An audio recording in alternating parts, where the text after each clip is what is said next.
Welcome to the Buck Brief, first of 2025, and let's dive right into these wildfires in California and what we're seeing so far when it comes to the response and what we can learn about this going forward. First off, it's a tragedy. Thoughts and prayers go to everybody who is affected by this. I truly mean that. I know people who are just a step or two removed from this wildfire. I've been corresponding with people who have been afraid they were going to lose their homes, have family members who did lose their homes to the fire, or at least were severely damaged by this fire. These fires, multiple fires, breaking out across this area of greater Los Angeles, and mostly in the Palisades area.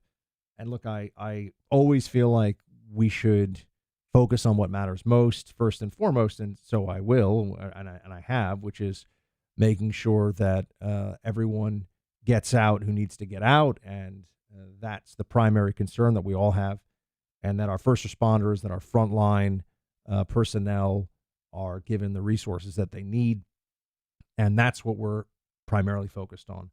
There is also a discussion that is happening about how this could get so out of control so quickly and do so much damage. And it's not as though California, and specifically the Los Angeles area, shouldn't be in some way prepared for this, or hasn't been preparing for this. They've been upping the budget over the last 20 years substantially for fire prevention and protection. And that doesn't seem to have had anywhere near the intended effect, because a fire of this level of catastrophic damage, you'd have to ask, well, what would it look like if they hadn't deployed or rather, if this is the best they can do, how have they deployed the resources? What has it gone to? They don't have enough fire. They don't have enough water. They don't have enough preparations in place. And it's also a moment where you look at the leadership of the state and the leadership of the Democrat Party at some level, because Biden's turned this into a photo op. You have Mayor Karen Bass, as everyone has pointed out, on a trip to Ghana in West Africa as this is all happening. And she's now made her way back, I believe, as I speak to you.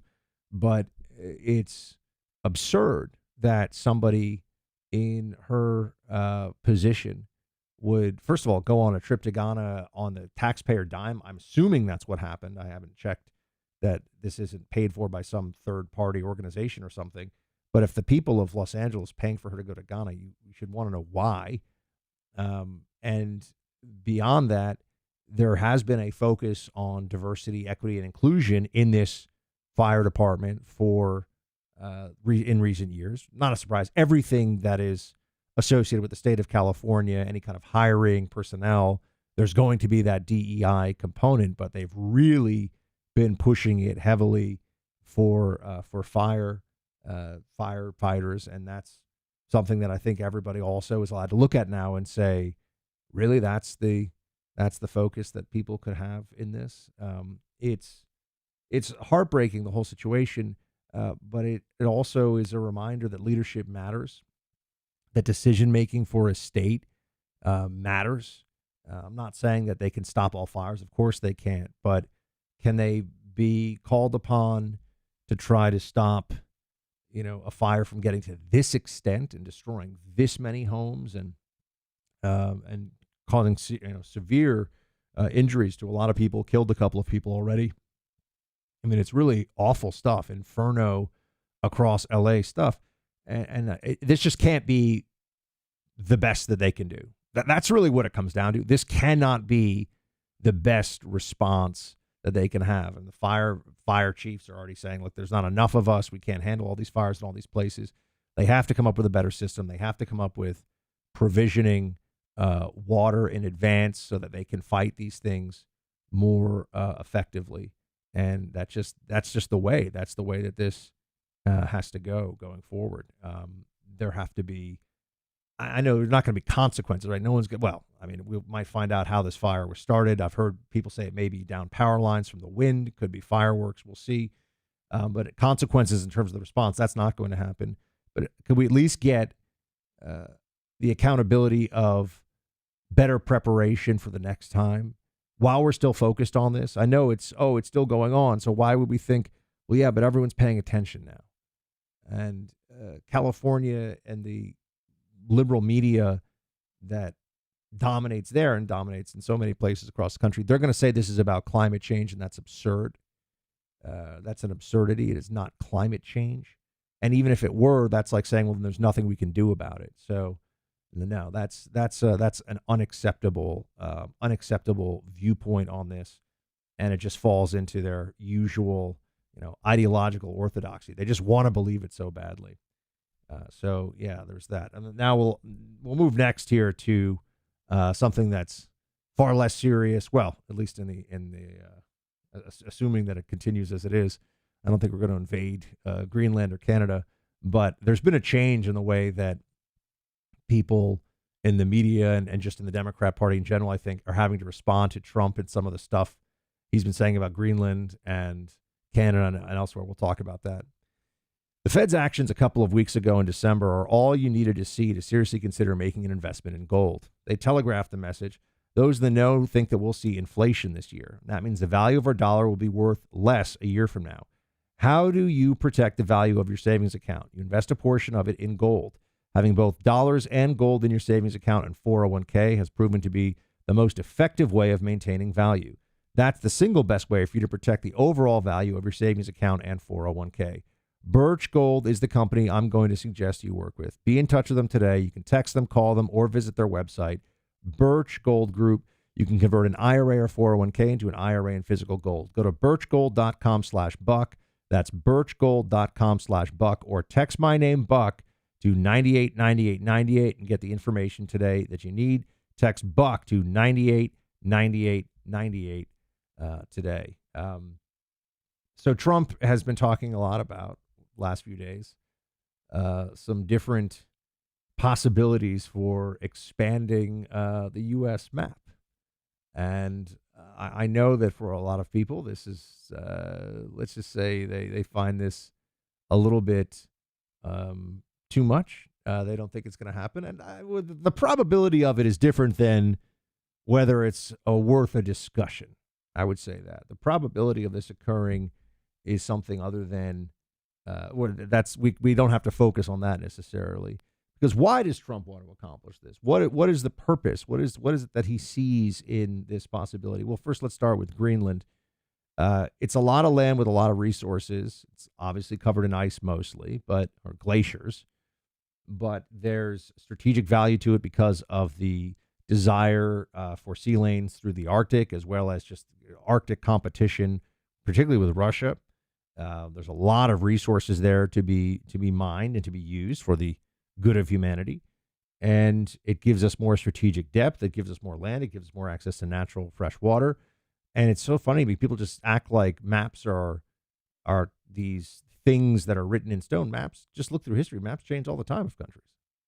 There are maps that maps are in flux over the long haul. They're all in flux, really. I mean, look at our own history in this country. We started out pretty small, and then things grew, and then we bought some things, and we took some things, and we bought some things, and we took some things. And then, as we know, we have some far-flung possessions. I mean, that's really the if there was going to be a roadmap for this, it would be something along the lines of, Guam, the U.S. Virgin Islands, Puerto Rico. You could turn Greenland into a territory. You wouldn't want to make it a state.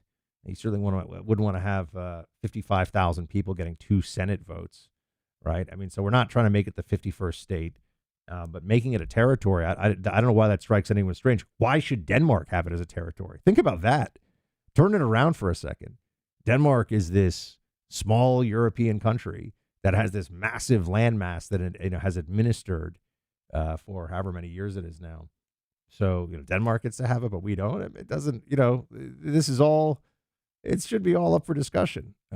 It's not like we're going to be uprooting 10 million people from their homes or something by doing this. And it should be something that could be considered and discussed. Now, Denmark says, oh, no, we'd never do this. Why? What is Denmark doing with this thing, right? They've got some great attachment to Greenland. Give me a break. Now, do I think it's going to go through? Probably not. But is it an interesting idea? Yeah, it's an interesting idea. The Canada stuff is just pure trolling. I will say that's pretty funny. And Trump is just trolling Canada, having fun with it. I think Pierre Poilievre knows that, although he's saying, we'll never be the 51st state, but we'll be a great ally to America. It's like, yeah, no, I mean, that's what Canada is, and that's what we would expect. But yeah, no one's actually thinking that we're going to take. No one's actually thinking that we're going to take Canada. Like that's not happening, right? The Greenland idea is, I think, a little bit more serious. I think looking at the relationship with Canada and trying to streamline it for the purposes of trade, which Trump already did with the U.S.-Mexico-Canada agreement, but that certainly makes a degree of sense to me. But the effort to get Greenland, I don't know. I don't. It's not going to go anywhere, but it's fun to think about. It's fun to think about. And it's also and then of course my favorite thing was actually the Gulf of America instead of the Gulf of Mexico. There are plenty of places actually that have multiple place names, and that there is some disagreement about what they should be called. And really, shouldn't we be able to call it what we want? Right? I mean, we're not saying we're trying to change sovereignty over it, but the left is so obsessed with controlling what things are called, and yet they turn around and then when we say, hold on, we're going to change some names too, or we're going to change some things back, they go, why do you care so much about this? Why does it matter to you? Well, clearly there's something in a name, and that's something they have recognized themselves, I think, in the past, and pretend not to now for their own reasons. So anyway, sorry, I've been sick all week, as you might know if you listen to the radio show, so still trying to battle through a little bit here. I've got a lot of congestion and my voice is not great yet, but I wanted to join you all for a Buck Brief today, so I appreciate you hanging out with me for that. There'll be a lot more coming up this week and obviously all of 2025. Among the New Year's wishes and thanks for a great 2024 that I've received, one comes from Bear Creek Arsenal. And they want to have a record-setting 2025 in terms of more gun owners discovering quality firearms manufactured by them, Bear Creek Arsenal. Their mission has been to provide affordable firearms products for everyday Americans. I own a number of their firearms myself, and they give me great shooting and fantastic performance. I'm telling you, their mission has seen them slowly but surely become a leader in firearms innovation with an ever-growing catalog of high-quality products.